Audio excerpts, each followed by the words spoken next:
Hello, my name is Jocelyn Brown. I am a sophomore attending North Carolina Agricultural and Technical State University. I'm a presiding sophomore reigning from Raleigh, North Carolina. Today I will be talking about should feminine products be free just as condoms are free at medical clinics. My purpose is to persuade you, my audience, that feminine products are just as much of a need to be free in medical clinics as condoms are free in medical clinics currently right now. Would it be so terrible if feminine products were free like condoms at medical clinics? The need for feminine menstruation products is just as important and as high as the need as condoms. As a woman, how do you feel when you have to make a makeshift tampon or pad out of toilet paper when you abruptly come on your period and you're nowhere near a tampon or pad? In an article by the Odyssey called Why Feminine Sanitary Products Should Be Free, says that it has been reported that 86% of women have been in public when they unexpectedly have came on their menstrual cycle.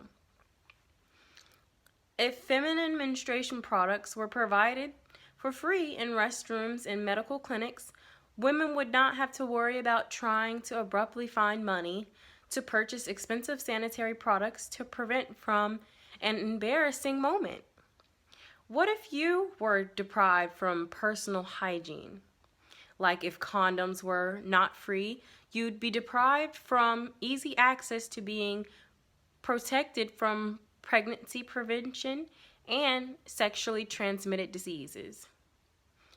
Well, in an article by Olivia Alperstein, published on January 2nd, 2017, called Millions of Women in the U.S. Lack Proper Access to Menstrual Supplies.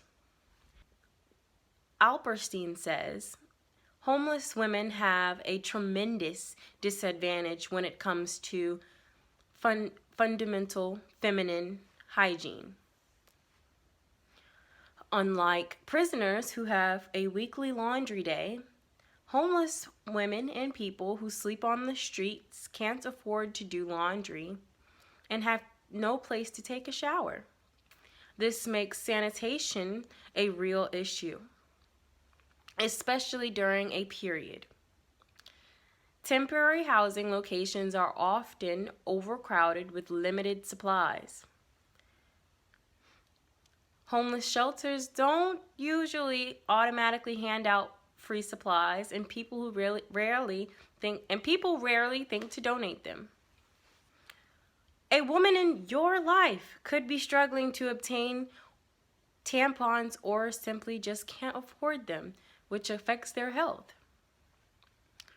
Today, I'd like to share with you about, first, the need for free menstruation products for our nation's women and homeless women. Second, how you can deflect this factor and donate to help women in need or women in general. And how your donation benefits all women from your donations. I'll begin by telling you about the need for feminine menstruation products. I want to just reinstate what Albertstein said in her article, as she was talking about homeless women having a tremendous disadvantage when it comes to fundamental feminine hygiene and the lack of feminine products that they have access to. The need for feminine products is very high. The average price for a small box of tampons or pads at a local pharmacy like CVS is at least $5, which is even more out of reach. Having the means to maintain basic hygiene is an issue of human dignity. Around the world, people are shamed and ostracized and even physically punished for having their periods. In supposedly enlightened United States, millions lack proper access to menstrual supplies. Marginalized groups like incarcerated and homeless women risk losing their dignity once a month like clockwork, all for the want of a tampon or pad that should be provided for free by prisons and housing assistance programs. Access to feminine hygiene products is a critical part of a woman's reproductive health, and it needs to be treated as such.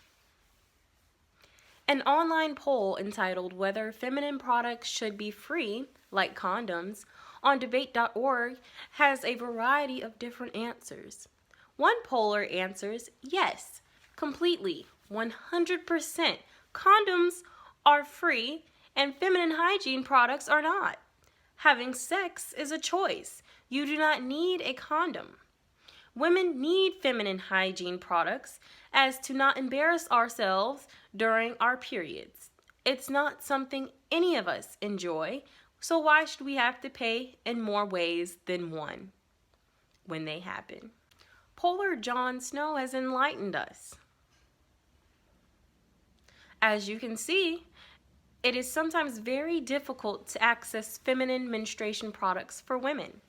Now let's look at some of the many ways if you happen to choose to donate these products or petition for them to be free. If feminine menstruation products become free like condoms in medical clinics, a lot of women will have one less stressor in their lives. Stress is also a major key factor in an unhealthy or unbalanced period, which is not good for and sometimes detrimental to a woman's health.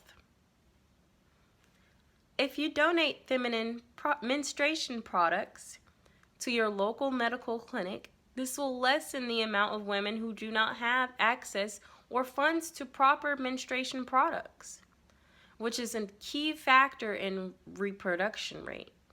If you are not having your healthy period, your reproduction rate goes down. I'm sure you can now see the need for people like you to donate feminine menstruation products. How can I make sure my donations are getting to women in need and they get to healthcare centers and medical clinics? Let me tell you. This is how you go about making sure feminine products are donated. First, ask your local clinic if they are taking donations of sanitary products, whether it be tampons, pads, panty liners, or sanitary wipes. I'm sure they will gladly accept them and be very appreciative of your efforts. Secondly, start a local petition to get feminine menstruation products to be free in your local town, at your local medical clinic. Get a few signatures to send to a board of trustees or a board of directors or your local courthouse. In conclusion, as you can see, donating menstruation products and or making them free at a medical clinic can help keep so many women's reproductive lives healthy. I've now told you all about the need for feminine menstruation products. But let us also think of the fact, what if the women in need of feminine menstruation products was someone you loved? Imagine if you had a sister who had unexpectedly